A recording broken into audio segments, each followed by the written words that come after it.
When you come across my video, I beg no just scroll and pass, try and watch it and like it. Even if you don't get data to watch it, just help me to like it and share it. Even if it's your WhatsApp status, at least you go connect 1 or 2 persons from there.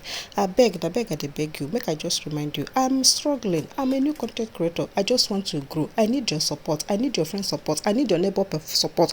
I need your family support. Even if I need your enemy support. Anybody you can share this thing and let them come and watch my video, or let them have like my video.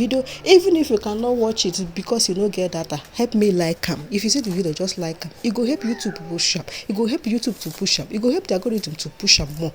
I beg, help me like them. Even if you know get data to watch them, help me share them. Share them, go your WhatsApp status. Share them, go your Facebook story. Share them, go to that your enemy where you and I never talk before. Share them, go at least 5 people. Out of the 5, 1 person or 2 person if come back, come watch them. If you bring 1 person who go watch that video from beginning to end, you don't so sit for that. You don't know how God go take connect your own person. Connect me to that person where you know say you go make my channel to grow. You will know say you go make my page to grow. And God go connect you to that your destiny helper where you don't dey pray for before. As I pray this prayer, make you work as you do. Make it work for you as I pray. Because I use all my mind to pray. Because I want you to grow, to get money so that you go to buy data, then watch my video.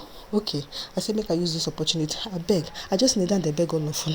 Content creators, if you see this video, like them, just like them, just like them, just like them, and comment. Even if you don't know what you go comment, just come there and say hi, I love it. Finish. The only thing I want. Or even if you don't want comment, just like them and waka.